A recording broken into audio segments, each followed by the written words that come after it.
Welcome to Tesla Global, the home of Tesla news. Today we take a look at Tesla Model 3 Standard Range Plus sold out for 2021 in the US. Also, Tesla Giga Berlin called a model investment by leading Chancellor candidate in Germany, and Tesla's Elon Musk gives Rivian invaluable advice on manufacturing. Without any hesitation, let's get into the video. Tesla Model 3 Standard Range Plus sold out for 2021 in the US a few years after Tesla started producing the Model 3. Demand for the all-electric sedan still seems strong. A quick look at Tesla's Model 3 configuration page reveals that the Standard Range Plus variant is already sold out in North and South America for the rest of 2021. According to Tesla's order page for the United States, Canada, Mexico, and Puerto Rico, the estimated delivery time for the Model 3 Standard Range Plus is now January 2022.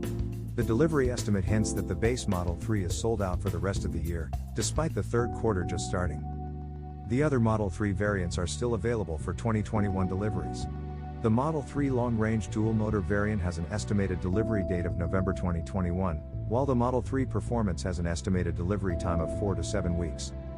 Meanwhile, delivery times for the Model 3 in Europe are still in the fall of 2021.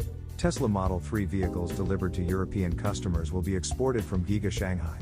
The delivery times reveal how well Giga Shanghai is keeping up with Tesla's demand in Europe and China.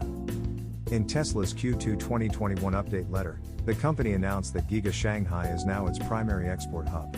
Tesla's Shanghai factory recently reached an annualized vehicle production rate of 450,000 Model 3 and Model Y vehicles, living up to its new role.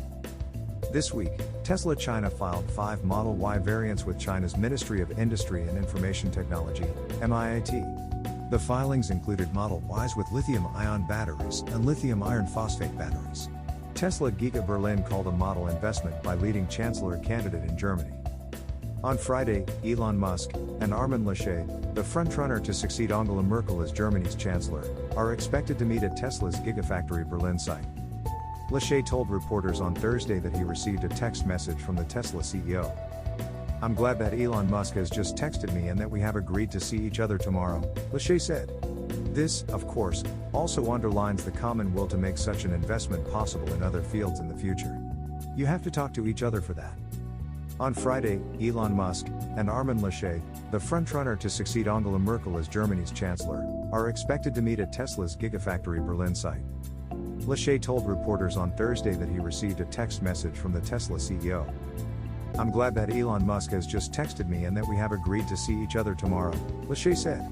This, of course, also underlines the common will to make such an investment possible in other fields in the future. You have to talk to each other for that. Berliner Morgenpost reported that Laschet considers Tesla Giga Berlin a model investment. Tesla is setting a point in Europe, and I am sure that many companies will settle around Grunheide, which in turn will bring new jobs, said the CDU chairman during a visit to Frankfurt, Oder, in Brandenburg. The Chancellor candidate seeks to find a balance between climate change policies and economic growth in Germany. On his website, Laschet indicates that he seeks climate protection through innovation and competition. 3 objectives are listed: combining ecology and economy, implementing coal phasing out, securing the competitiveness of our industry, ensuring social equilibrium. New energy sources, promote hydrogen research, expand hydrogen infrastructure, create competition for energy innovations. Land of future mobility, promoting the innovative automotive industry and modern transport infrastructure. Tesla Gigafactory Berlin seems to fit Laschet's goal to strike a balance between climate protection and encouraging the growth of Germany's economy. "We all experience how difficult it is at the moment, how many protests there are," Laschet noted, speaking about Tesla's Berlin factory. But such a decision, if it had passed Brandenburg by, would have been a loss for decades. Brandenburg State Office of the Environment has not approved Tesla's application for Giga Berlin yet. The approval delay has prevented Giga Berlin from starting Model Y production at the plant. However, Environment Minister Jörg Steinbach remains supportive of Tesla. Steinbach recently met with Elon Musk and discussed the next steps for Giga Berlin. Tesla's Elon Musk gives Rivian invaluable advice on manufacturing. Tesla CEO Elon Musk gave electric vehicle startup Rivian a bit of invaluable advice regarding manufacturing efforts that could help the company's longevity. After reports of Rivian's second US-based automotive plant potentially landing in Fort Worth, Texas, Musk stated it might be more beneficial to ramp its first plant before committing to a second one, as unit costs can be difficult to keep affordable in the early manufacturing stages. I'd recommend they get their first plant working, Musk said on Twitter. It's insanely difficult to reach volume production at affordable unit cost. Musk may be the best person to ask this question, as Tesla found this lesson out the hard way when ramping the Model 3. Tesla was not focused on developing and constructing a second factory at this time, as Giga Shanghai was not approved to begin production until July 2018.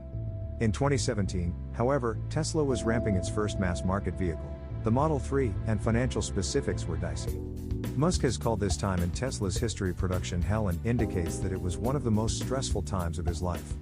Tesla was nearly bankrupt at this time, as demand was high, but vehicle production costs were also astronomical. These costs wouldn't begin to reduce or be consistent until Tesla ramped the vehicle significantly to a more sustainable run rate. While Rivian's financial situation may be different due to large funding contributors like deep-pocketed Amazon and Ford, the advice is seemingly invaluable. While Rivian has been plagued by the global semiconductor shortage and the COVID-19 pandemic for the past 18 months, the company has been forced to delay the deliveries of its first vehicle, the R1T. While manufacturing is in its early stages at the Normal, Illinois facility where the vehicle is being built, there is no indication that Rivian will not encounter challenges just because of its comfortable financial situation. It will not be smooth sailing early on. There will still be bottlenecks due to parts shortages. Additionally, it may take some time to have the manufacturing staff trained up on the finer points of the job. Interestingly, Musk commented with the advice, as Tesla is still currently in an ongoing lawsuit with Rivian that has to do with poaching employees. According to Superior Court of Santa Clara, California documents, the two parties met earlier this month, and the next case discussion meeting will occur in February 2022. Musk could be helping Rivian avoid potential downfall, as Tesla's mission is to accelerate the transition to sustainable energy, including all companies partaking in the clean energy revolution. Tesla Model 3 with salvage titles are regaining access to the Supercharger network.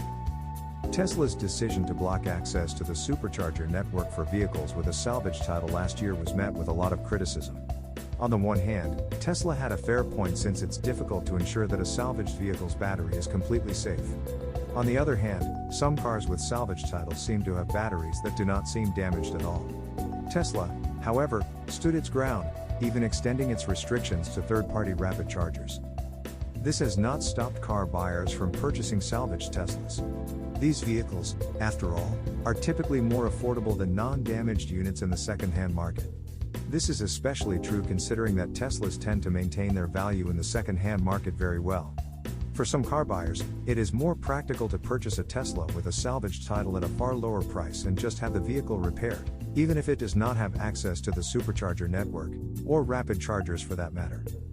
If recent reports from the electric vehicle community are any indication, however, it appears that Tesla has changed its stance about this issue recently, at least for salvaged Model 3s. The update was initially shared by noted Tesla owner Hacker @Greentheanly, and it was promptly confirmed by several Model 3 owners. One of these was an EV owner who purchased a Model 3 with a salvage title back in February 2021, which had its access to the Supercharger network disabled. Upon checking earlier today, the Model 3 owner was pleasantly surprised to see that the vehicle is now compatible with the Supercharger network. Another owner whose salvage title Model 3 lost Supercharger access last year after Tesla's ban also confirmed that his vehicle could now charge using the rapid charging network again. Granted, it seems like this update is just for salvage title Model 3s for now, but it is a welcome change of heart for Tesla nonetheless. The company, after all, recently highlighted in its 2020 impact report that it is extremely focused on not wasting any of the resources used to construct its vehicles. Tesla's focus on sustainability would suggest that batteries that could still be reused should probably be reused, even if they are on cars with salvage titles. It would likely just be a matter of confirming if a battery in a salvaged car is still safe for use. Apart from this, Tesla is also about to open the Supercharger network to vehicles from other automakers.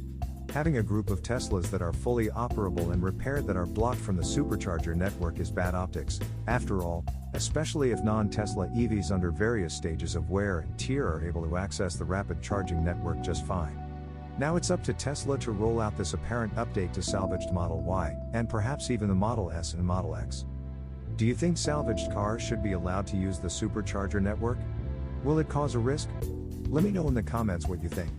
If you enjoyed the video, then please leave a like, and if you are new to the channel, then why not subscribe?